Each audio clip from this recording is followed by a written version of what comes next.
उनकी जो जल्दी है। अच्छा हाँ, पीके पात्रों ने एक कमेंट किया, इसको मैं इसी की रॉ में बता दूं। इन्होंने मामदानी के बारे में कहा है। कल मैंने आपको बताया था कि जोरान मामदानी ने सत्ता हासिल करते ही, न्यूयॉर्क का मेयर बनते ही, दो दो कुरान पर हाथ रखकर शपथ ही नहीं ली। पहला काम उन्होंने ये किया कि वो खालिद उमर की रिहाई के लिए बात किया।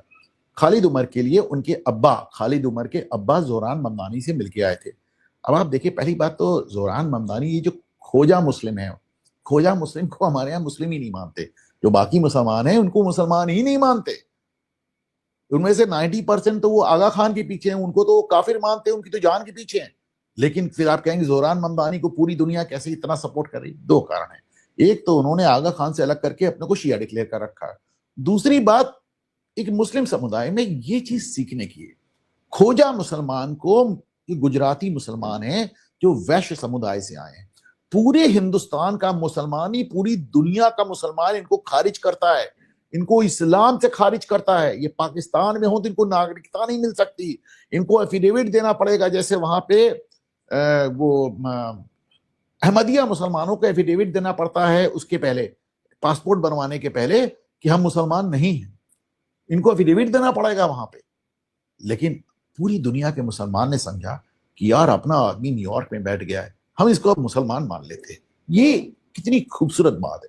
अभी हिंदू होता ना तो कितना उसमें खुड़पेंच करता, अरे ये तो ऐसे हैं, तो ये तो वही, ये तो शिव जी को पूजते हैं, तो विष्णु जी को पूजते हैं, ये तो भाजपा के चक्कर में, तो कांग्रेस के चक्कर में। कुछ नहीं, उन्होंने कहा हम इसको मुसलमान।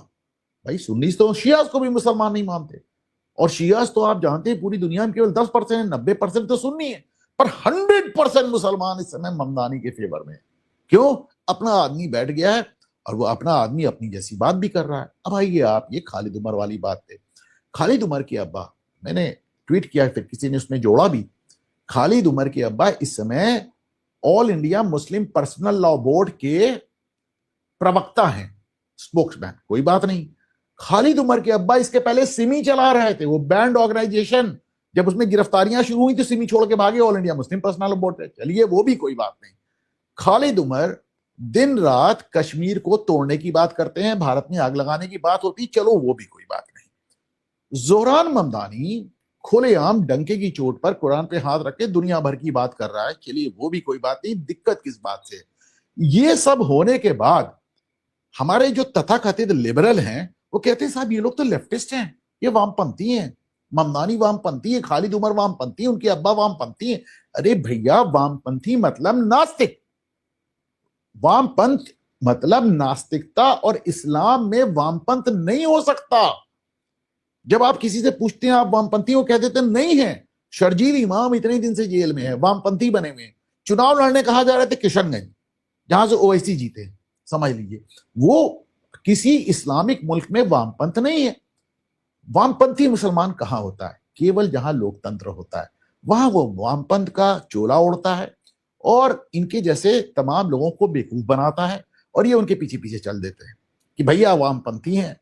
भैया सोच के देखिए, इस्लाम में वामपंथ की जगह ही नहीं है। हमारे यहाँ तीन मार्ग ऐसे हैं, बुद्धिज्म, जैनिज्म और चारवाक।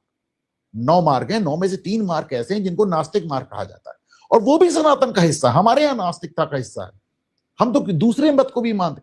ये इस्लाम में नास्तिकता की कोई जगह ही नहीं है। मुझे इस बात से दिक्कत नहीं थी खालिद उमर भारत को काटने की बात कर रहा है, मुझे इस बात से दिक्कत नहीं कि उसके अब्बा सिमी चला रहे थे, all India Muslim personal law board चला रहे। मुझे इस बात से दिक्कत नहीं कि जोरान ममदानी जो कह रहा है, जो कर रहा है, वो हो रहा है।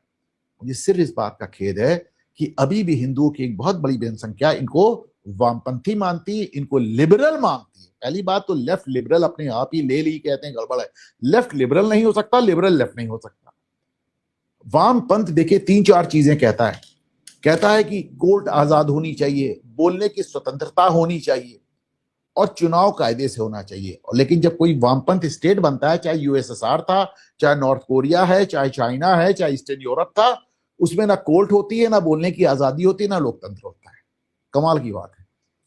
मतलब 5 पायदान बताए थे कार्ल मार्क्स ने, तो जो चौथा पायदान है कि एक टोटल डिक्टेटरशिप होनी चाहिए, और 5वां पायदान क्या है कि राज्य बचेगा ही नहीं, केवल जनता का राज होगा। तो चौथे पायदान तक तो वामपंथ कूद के पहुंच जाता है डिक्टेटरशिप तक, पहले दिन 24 घंटे में। और पांचवा पायदान ना कभी आया है और ना कभी आएगा, वो यूटोपिया है, ख्वाब है जिसे बेचा जाता है। तो ये रही बात ममदानी की। आगे चलते साहब।